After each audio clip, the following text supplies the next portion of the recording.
Hello and welcome to another unboxing by Pushing Cardboard. I'm Grant Linneberg, and today we're looking at the latest Levy and Campaign series game, Volume 4, Plantagenet, Cousins' War for England, 1459 to 1485, with the game designed by Francisco Gradai. I'm barely keeping up with all these Levy and Campaign games. I've played the first one. I sort of skipped over the second one. I'm in the middle of playing the third one, and now here we have the fourth one. So I'm gonna have to get my act together if I'm gonna keep up. This is a big box game. This is a big GMT 3-inch box. Good-looking GMT. You know, they always have the best boxes. Complexity 5, solitaire suitability 7. That's to be expected with all the card play in this game, I'm sure. Anyway, let's dive right in and see what this new one looks like. Basically, we have the Levy and Campaign series comes to the English Wars of the Roses, and it'll be interesting to see what kind of a fit the Levy and Campaign system is for that particular altercation. Okay, here we go. Well, yeah, nice. As always with these big GMT boxes, they're nice and thick. You feel like your game is well protected for sure. Okay. First up, we have the rules of play. Fairly standard for the Levy and Campaign series. Comes in a 32-page book. It's color, but matte, which means two things. It's great in that you don't get so much glare, and also you can write on it, which is often helpful. And here's a nice thing that I always like in these Levy and Campaign games: a summary of changes from earlier volumes. So it can kind of gives you a quick look at what's different from this game from the first three. The map book looks fairly standard for what we've come to expect with the Levy and Campaign map books. Plenty of color, not a ton of white space though. These map books are on the denser side. The games aren't necessarily more complicated, but the map books always look a bit dense and tight to me. Quite a few scenarios here. 1, 2, 3, 4, 5, 6, 7. Yeah. Well, there you go. That's a lot of scenarios. So that's fairly classic. Then we'll have they're calling it a background book this time, and maybe that's. So rather than a playbook, they're calling it a background book. Let's see what we have here. We've got a quick start guide, rules for solitaire or team play, some solitaire rules, some strategy tips, then some examples of play. So rather than a full, there's some examples of levying, and here's some example of campaign, examples of battle, feed and pillage, exile. And now we get into the history. A history of the wars, Henry VI, Warwick, Richard III, some histories of the lords and vassals, so you can kind of get a feel for who you're playing with.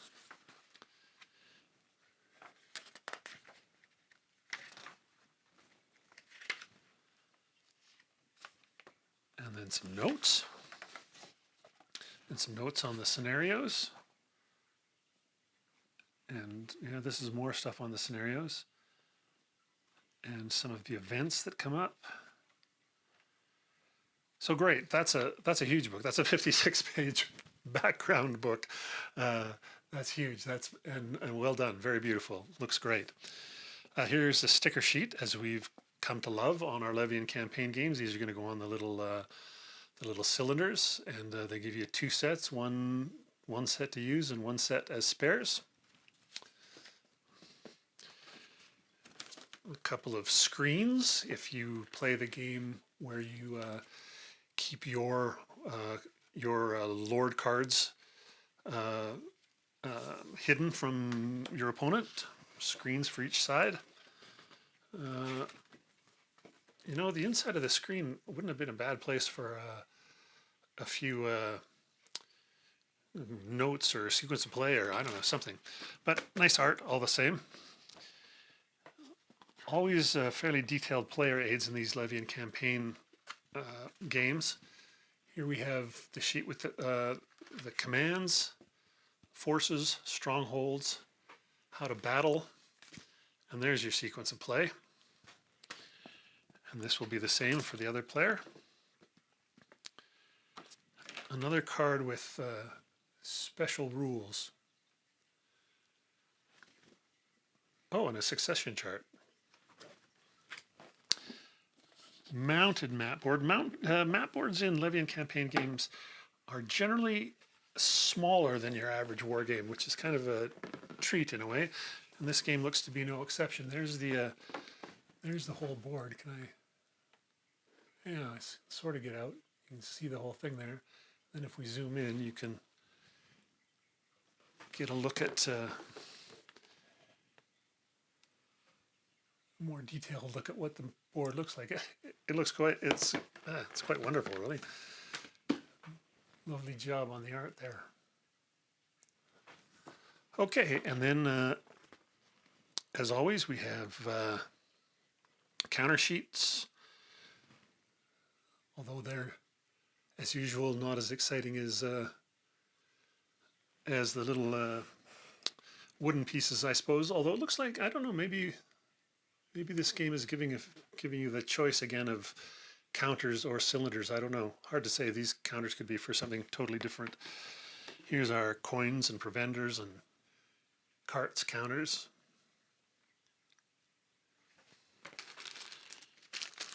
Here's our cylinders. Pink roses and white roses.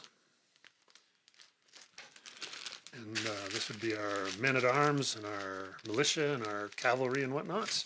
Well, probably not our cavalry, but some bags, some dice, a few decks of cards.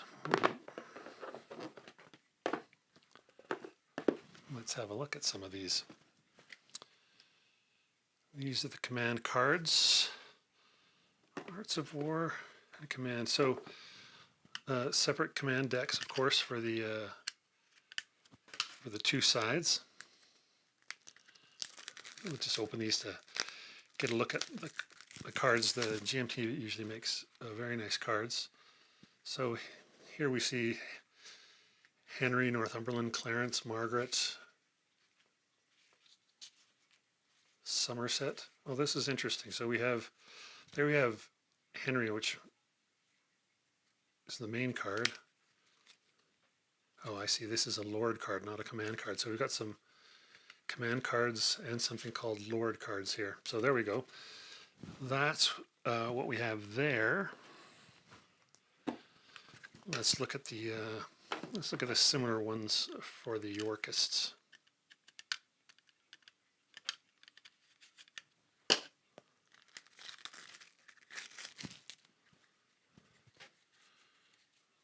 Good old Warwick, Rutland, Edward IV, York. There we go. So there's old Rick III. Those cards look quite beautiful as well. Here's the Arts of War deck.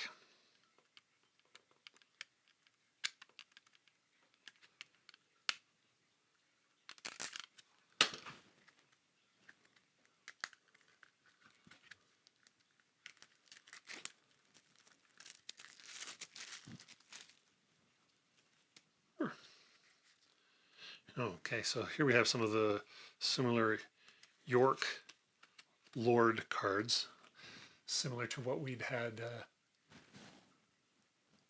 Can we see that? There we go. Similar to what we'd had with the Plantagenets there. But these are the Arts of War cards. So these are the cards that are sort of capabilities on the bottom and events on the top, sort of. I think that's the way it goes, or maybe it's the opposite. Can't remember. But here's a few of those.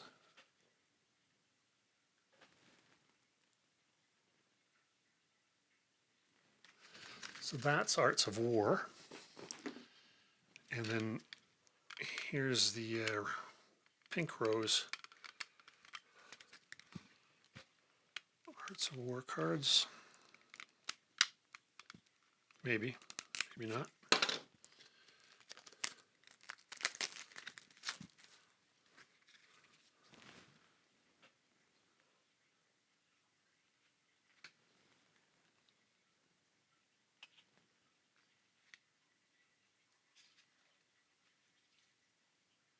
Yeah, they're beautiful as always.